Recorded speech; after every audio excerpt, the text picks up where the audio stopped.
আসসালামু আলাইকুম। আজকে আমি ৫টা এরকম হ্যাবিট নিয়ে আলোচনা করব যা আমাদের প্রত্যেকের পরীক্ষার পরে, বিশেষ করে এসএসসি পরীক্ষার পরে ফলো করা উচিত। এই ৫টা হ্যাবিট অলমোস্ট আমাদের সকল স্কিল ডেভেলপমেন্ট করতে সাহায্য করে। First, speaking English. বাংলাদেশের অধিকাংশ স্টুডেন্ট দীর্ঘ ১০ বছর পড়ালেখা করার সত্ত্বেও ইংরেজিতে কথা বলতে পারে না, ফ্লুয়েন্ট হতে পারে না। সো আমরা যদি এই একটা বড় একটা গ্যাপের মাঝে স্পিকিং ইংলিশটা ডেভেলপমেন্ট করতে পারি, এ আমাদের জন্য বড় একটা অ্যাচিভমেন্ট হতে পারে। এবং পরবর্তীতে আইএলস স্কোর অনেক বেটার, আমরা একটা আইএলস স্কোর পেতে পারি। আইএলস কোর্সের একটা বেটার একটা আইএলস কোর্স রেজাল্ট পেতে পারি। So second, learning AI. AI বর্তমান দুনিয়া একটি অন্যতম একটি উপাদান হয়েছে। বর্তমানে আমাদের জীবন এআই রিলেটেড হয়ে গেছে। এআই এরকম জিনিস কাজ করতে পারে যা মানুষ সহজে করতে পারে না। সো আমরা যদি সহজে এআই শিখতে পারি, তাহলে আমাদের কাজগুলো খুব ইজিলি আমরা সলভ করতে পারি। এআই আমাদের জীবনে দৈনন্দিন জীবনকে অনেক ইজি করে দিয়েছে। অ্যাজ রেজাল্ট আমরা এআই শিখতে পারি।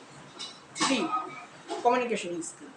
কমিউনিকেশন স্কিল বলতে আমরা যা বুঝি একজনের সাথে আরেকজনের কথা বলা, এটাই মূলত কমিউনিকেশন স্কিল।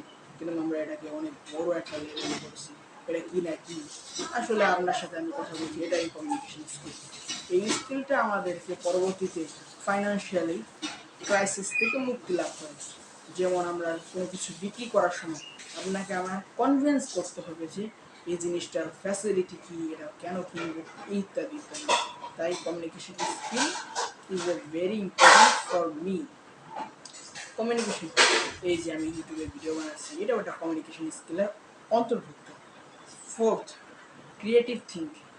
আমরা চিন্তা করার ক্যাপাবিলিটি আস্তে আস্তে কমে যাচ্ছে, because this is the AI revolution. বর্তমানে চলতেছে এআই রেভলিউশন।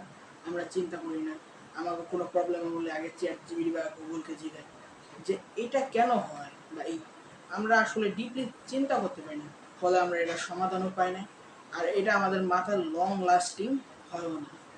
সো কোনো যদি সমস্যা হয়, প্রথমে আমরা আগে চিন্তা করব, তারপর সমাধান না পেলে তারপর আমরা চ্যাট জিপিটি, গুগল জেমিনাই, যে কোনো কিছুর কাছে জিজ্ঞাসা করতে পারি। এবং five, most important, skill development. Development বলতে আমরা কি বুঝি? হালনাগাদকরণ। হালনাগাদকরণ বলতে মানে কি? আপডেট করা। আমরা বিভিন্ন স্কিল আমরা অর্জন করি। যেরকম আপনার সাথে আমি কথা বলছি, কমিউনিকেশন স্কিল, এটাও একটা স্কিল। স্পিকিং ইংলিশ, এটাও একটা স্কিল। লার্ন এআই, এটাও একটা স্কিল। সব কটা যে আমি প্রথম যে 4টা পয়েন্ট বললাম, সব কটা যদি আপনি পারেন কিন্তু স্কিল ডেভেলপমেন্ট না পারেন, তাহলে দিন শেষে এটার কোনো মূল্যই থাকে না। বিকজ স্পিকিং ইংলিশ, দেখলেন যে বর্তমানে মানুষ নতুন ওয়ার্ড ব্যবহার করতেছে, ইউনিক ওয়ার্ড ব্যবহার করতেছে। এটাই আপনার স্পিকিং ইংলিশ, আপনি পুরানো ওয়ার্ড ব্যবহার করেন। কিন্তু স্পিকিং ইংলিশে আপনি যখন ডেভেলপমেন্ট করবেন, আপনার কথা বলার টোনটা ডেভেলপমেন্ট করবেন, নতুন ওয়ার্ড ইউজ করবেন। লার্ন এআই ক্ষেত্রে কীভাবে আমরা স্কিল ডেভেলপমেন্ট পাই, আপনি নতুন এআই টুলসগুলোর সাথে এফোর্ট বা যুক্ত হবেন, এর নতুন ব্যবহারগুলো জানতে পারবেন। এরকম ক্রিয়েটিভ থিঙ্ক, আপনি নতুন বিষয় নিয়ে চিন্তা করার চেষ্টা করবেন, দেখবেন এটা কেন হয়। এরকম স্কিল ডেভেলপমেন্ট হালনাগাদ যদি না করেন, একসময় আপনি ওয়েস্ট অথবা ডাস্টবিনে ফেলে দেওয়ার যোগ্য হবেন। কারণ দিন শেষে সবাই একে অপরের সঙ্গে সংগ্রাম করে বেঁচে থাকতে হয়। আপনি যদি উন্নত না হন, আপনি যদি ডেভেলপমেন্ট না হন, আপনি সবার থেকে পিছিয়ে পড়বেন। সো আপনার এইখানে কোনটা আপনার পছন্দের বা আপনার প্রিয় কোনটা স্কিলটা আপনি জানাতে পারেন। ভিডিও ভালো লাগলে শেয়ার করতে পারেন, এবং ভিডিওটা কেমন লাগছে জানিয়ে কমেন্টে।